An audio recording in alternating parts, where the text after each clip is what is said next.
So, Mayor Melham, welcome to the show. First of all, how are you? I'm doing well. Thank you for having me. So, I wanted to obviously speak to you back in December, but things didn't work out. But here we are, and it's now January the 24th, and it seems that we've not really got any further when it comes to understanding this whole drone situation. So, if you could just give me an overview, what is the current situation? Are people still seeing a lot of these objects? Yeah, our current situation is still more questions than answers. And absolutely, people are still seeing things. Depends on where you are in northern New Jersey. I mean, where we are in Belleville, we border the largest city in New Jersey, the city of Newark, which has an international airport there. We're also right dead smack in the middle of the air traffic for LaGuardia Airport, JFK Airport, as well as a local regional airport, Teterboro Airport. So we always see a lot of things in the sky, but what we're seeing are not airplanes. We are seeing things that are hovering, standing still, only hundreds of feet over our homes. Where we are in Belleville, I would say it probably upticked a couple weeks ago for us, where initially, when everybody was seeing things, we weren't seeing them. And then we received an uptick. We saw a lot. It has subsided somewhat by us, but now I'm getting reports in other parts of the state, also in northern New Jersey, a little more west from us, that every single night, every time somebody sees me on social media, sees me doing interviews such as this, I get emails, text messages, phone calls from people saying every single night they're still seeing tens and dozens of drones all over the place. Right. Now, I wanted to bring up two particular videos that you recently shared that seem to show glowing orbs actually turning into some kind of drone or aircraft of some sort.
Are people seeing these kind of things regularly, or is there a whole sort of varied kind of gamut of different objects?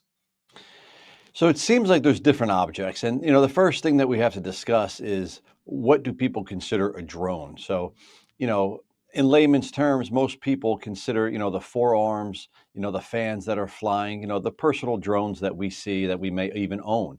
Everybody thinks that's what we're talking about. But these have wings. These look like aircraft. They're much smaller because they're unmanned. But when people say, it's just an airplane, no, it's not. Airplanes are not 6 feet wide or 10 feet wide with with their wingspan. So they're not really seeing drones per se, that the personal drones that we're used to seeing, but they are indeed seeing fixed wing aircraft, more than likely unmanned because of the small nature of their size.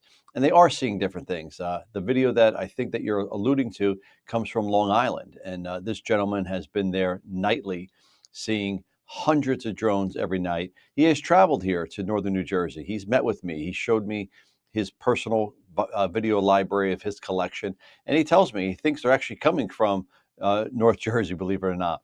But they are hovering over the water, which again, we get a lot of reports saying that they're hovering over water. And I have to say, I've seen a lot, and I'm somebody who's not a conspiracy theorist at all. I'm definitely not an alarmist. I have seen things myself. There's no doubt we're talking about a percentage or an element of some misidentification there, because when everybody started looking up everything that was moving, people swore was a drone. I myself saw things that were unique that I could not verify with flight data, and then I saw other things that I was sure at times were drones, and then I went to a flight tracker website and found out it was a small commercial jet. So I do argue for some due diligence and, making sure you do your own research and you cross your T's and dot your I's, no doubt. But what he showed me coming out of Long Island, which is, I think, what you're referring to, it's a glowing ball of light that does transform. It's quite enchanting. It is indeed. And just to be clear, am I right in saying that the FAA recently had a ban on personal drones flying in the New Jersey area? Yes and no. I mean, listen, anytime government speaks, you really got to dissect it. So, uh, because we were asking for it, and a lot of mayors we're 500 mayors strong here in New Jersey, we were asking our governor, who failed, in my opinion, absolutely failed, did not really do what he had to do to get it done here in New Jersey. We had to appeal to the feds.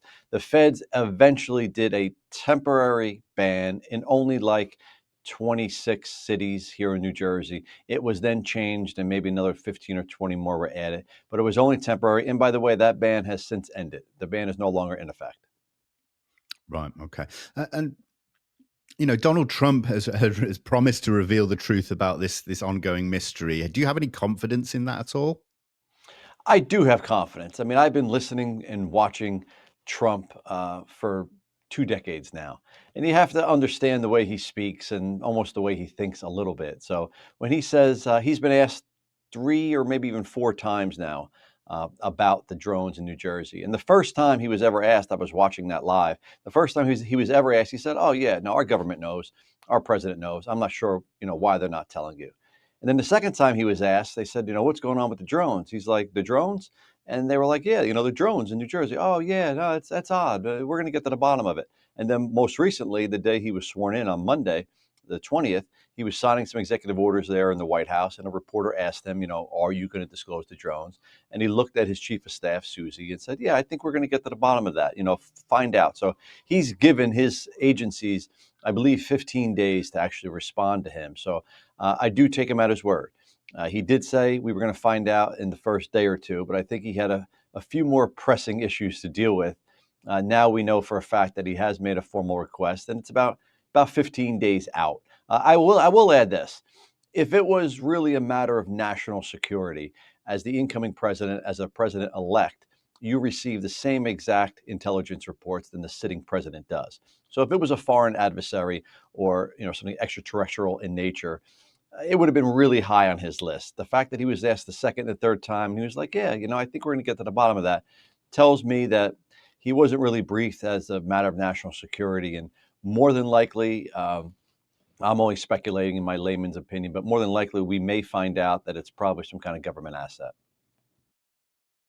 Does that lead to some lawful repercussions potentially, though? It sounds like a lot of what's been happening would fall under illegal activities, whether it by the government or not.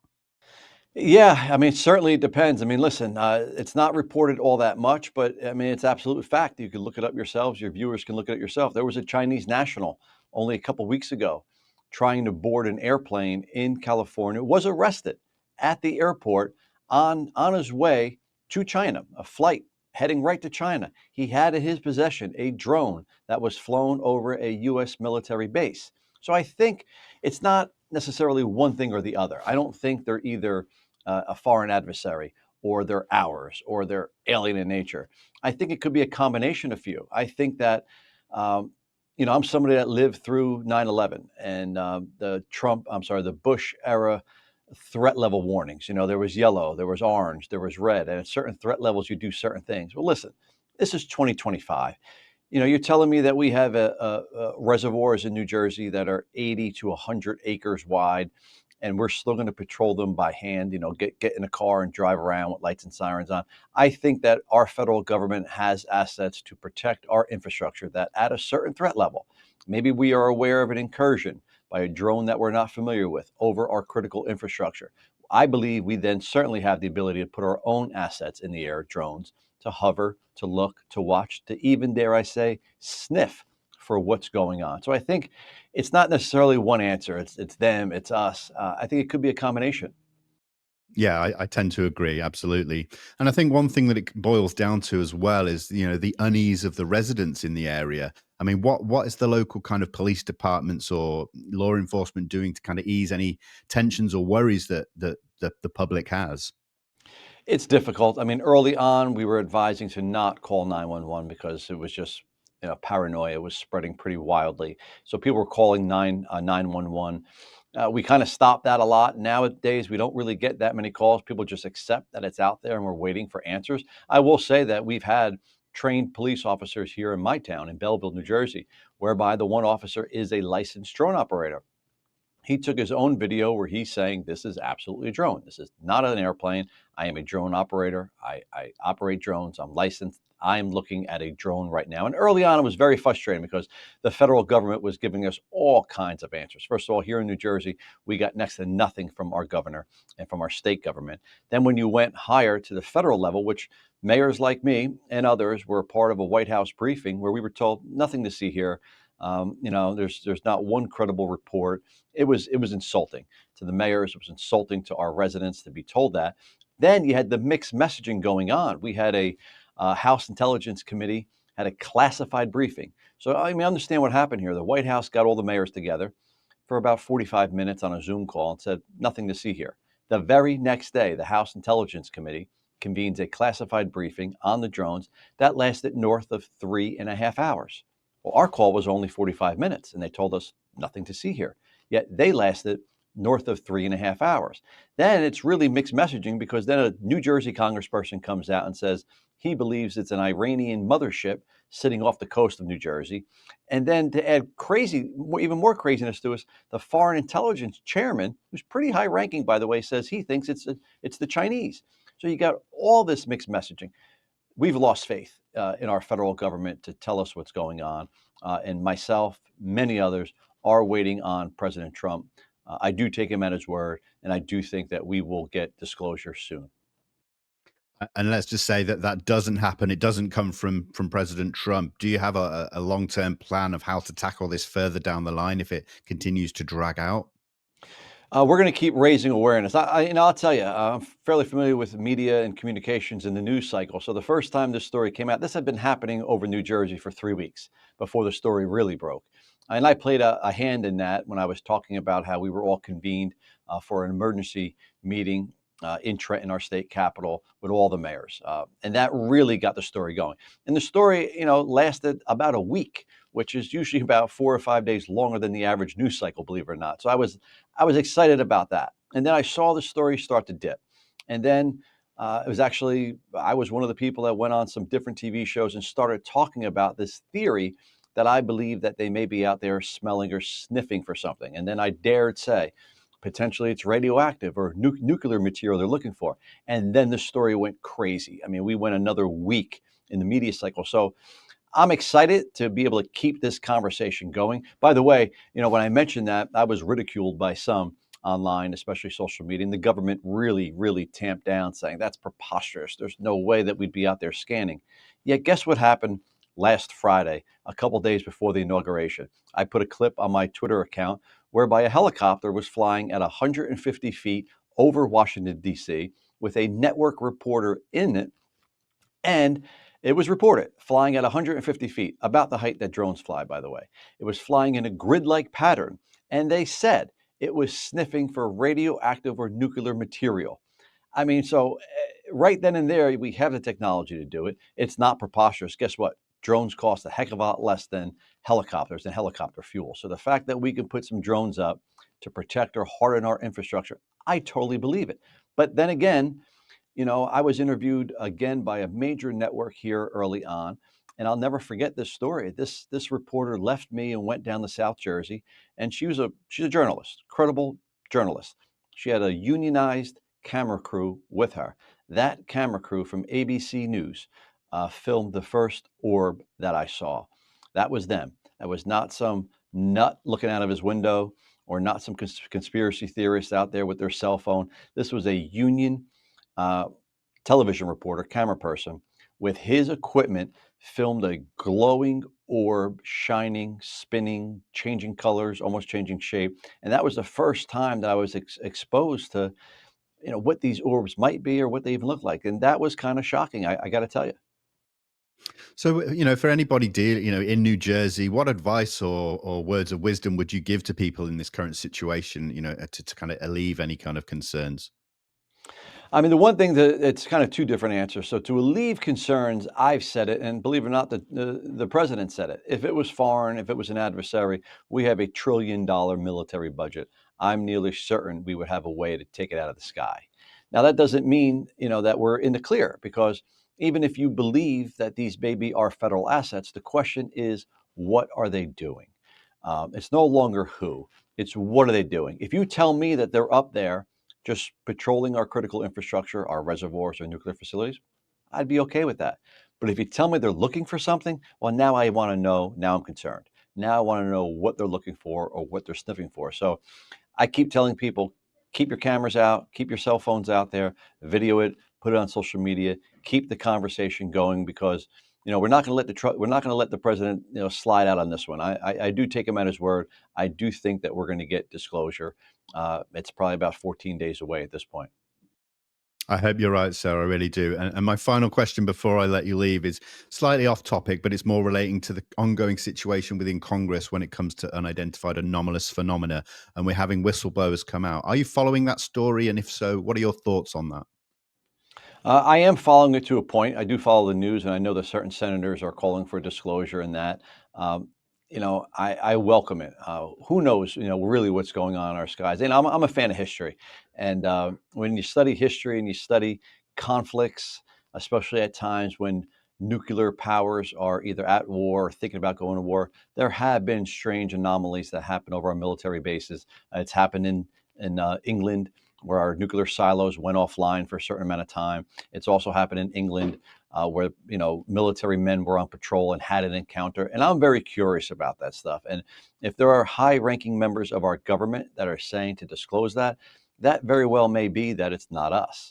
They may not be informed of a black ops project, or they may not be informed of what a defense contractor is doing. One theory can very well be that these are next gen technology that are ours, being performed by a defense contractor. So therefore, when the government says it's not our DoD, it's not our Homeland Security, sure, they have plausible deniability. But is it next gen technology? And are they testing to see that if we can capture them on a phone or not? Or are they being built in such a way that it blurs out the lens when you're trying to record them, and even disrupts radar, so that when they are deployed in the field, maybe radar can't lock on them, or radar can't jam them. So this very well may be next gen that even the highest ranking people in our Congress aren't even aware of, and therefore they're calling for disclosure. I understand why you would want to keep it secret. We don't want to tell our foreign adversaries that we're developing the technology, but then at least give me a cover story. The one shocking thing about this whole thing is there's been no cover story from the administration. Uh, just tell me it's a training exercise and then leave it at that. But don't tell me there's nothing to see here. We're seeing it with our own eyes. We know there's something above our skies. Absolutely. I think that just adds to the whole conspiratorial aspect of this. Well, listen, Mayor Melham, thank you so much for joining me. I really appreciate it. Thank you for having me.